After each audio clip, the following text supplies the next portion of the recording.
Ethanol പെട്രോളിനെതിരായ E20 Janata party സമൂഹ മാധ്യമങ്ങളിൽ തരംഗമാവുകയാണ്. Instagram അക്കൗണ്ടിൽ ഫോളോവേഴ്സ് 4 ലക്ഷം കടന്നു. കേന്ദ്രമന്ത്രി നിതിൻ ഗഡ്കരിക്കെതിരായ വിമർശനങ്ങളാണ് അക്കൗണ്ടിലുള്ളത്. കൂട്ടായ്മയുടെ പിന്നിൽ ആരെന്ന് ഇതുവരെ വ്യക്തമായിട്ടില്ല. ശുദ്ധമായ പെട്രോൾ ലഭ്യമാക്കാനുള്ള പോരാട്ടമെന്നാണ് കൂട്ടായ്മയുടെ മുദ്രാവാക്യം. E20ക്കെതിരായ അരവിന്ദ് കെജ്രിവാളിന്റെ പുതിയ നീക്കത്തിനും പിന്തുണയേറുന്നു. നോബിൾ മാരിക്കാരൻ നൽകും വിശദാംശങ്ങൾ. നോബിൾ, ഈ എഥനോൾ പെട്രോളിനെതിരെ ഉയർന്ന വിമർശനങ്ങളൊക്കെ കേന്ദ്രം പൂർണ്ണമായി തള്ളുന്ന ഒരു സാഹചര്യം ഉണ്ടായിരുന്നു. ഇപ്പോഴിതാ വീണ്ടും സമൂഹ മാധ്യമങ്ങളിൽ ഒരു അക്കൗണ്ട് രൂപപ്പെട്ടിരിക്കുന്നു. അതിന് 4 ലക്ഷത്തിലേറെ ഫോളോവേഴ്സും ഇപ്പോൾ ഇതാ ഉണ്ടായിരിക്കുന്നു. ലക്ഷ്യം നിതിൻ ഗഡ്കരിയാണ്. ഒപ്പം ഇതിനെ അരവിന്ദ് കെജ്രിവാളിന്റെ പിന്തുണയുമുണ്ടല്ലോ. എങ്ങനെയാണ് പുതിയ നീക്കങ്ങൾ?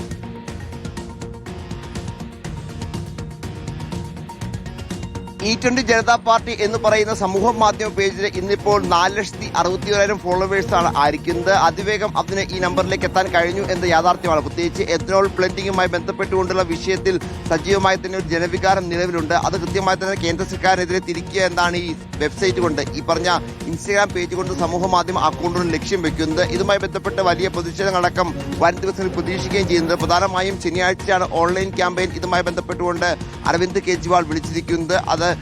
അതുമായി ബന്ധപ്പെട്ട് കൂടുതൽ ആളുകൾക്ക് അത് ചേരാൻ വേണ്ടി, അല്ലെങ്കിൽ അതിന്റെ ഭാഗമാകുന്നതിന് വേണ്ടി ഇതിനോടകം തന്നെ രംഗത്തേക്ക് വരുന്ന കാഴ്ചയും കാണുന്നു. എഥനോൾ ബ്ലെൻഡിങ്ങുമായി ബന്ധപ്പെട്ട കാര്യത്തിൽ, അതായത് ശുദ്ധമായ പെട്രോൾ ലഭിക്കേണ്ടത് അവകാശമാണ് എന്നാണ് ഇവർ വ്യക്തമാക്കുന്നത്. ഇത് പ്രധാനമായും ലക്ഷ്യം വെക്കുന്നത് നിതിൻ ഗഡ്കരിയാണ് എന്ന കാര്യത്തിൽ യാതൊരു സംശയവുമില്ല. അദ്ദേഹത്തിന്റെ മക്കൾക്കടക്കം എഥനോൾ ബ്ലെൻഡിങ്ങുമായി ബന്ധപ്പെട്ട സ്ഥാപനങ്ങൾ ഉണ്ടെന്ന് നേരത്തെ തന്നെ പുറത്തു വരികയും ഇത് കേന്ദ്ര സർക്കാർ പ്രത്യേകിച്ച് ഗഡ്കരിക്ക് വേണ്ടിയാണ് ഇങ്ങനെ E20 പെട്രോൾ സജീവമായി വിപണിയിലേക്ക് ഇറക്കിയെന്നടക്കമുള്ള ആരോപണം നിലനിൽക്കുകയും ചെയ്യുന്നുണ്ട്. ഏതാണെങ്കിലും വരും ദിവസങ്ങളിൽ ഇപ്പോൾ ഈ പറഞ്ഞ ചോദ്യപേപ്പർ ചോർച്ച അടക്കമുള്ള വിഷയങ്ങളിൽ ഒരു മൂവ്മെന്റായി മാറിയതുപോലെ തന്നെ എഥനോൾ ബ്ലെൻഡിങ്ങുമായി ബന്ധപ്പെട്ട വിഷയം ഒരു വലിയ മൂവ്മെന്റായി, മാസ് മൂവ്മെന്റായി മാറുമോ എന്നാണ് നമ്മൾ ആകാംക്ഷയോടെ കാത്തു നിൽക്കുന്നത്. അതായത് സമൂഹ മാധ്യമത്തിൽ ഇപ്പോൾ അതിന് വലിയ സ്വീകാര്യത ലഭിക്കുന്നുണ്ട്.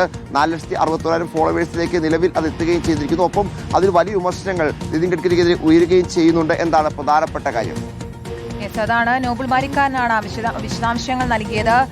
സമൂഹ മാധ്യമങ്ങൾ തരംഗമാവുകയാണ്. E20 എന്താണ് പുതിയ നീക്കങ്ങൾ എന്നുള്ളത് വരും ദിവസങ്ങളിൽ കാണാം.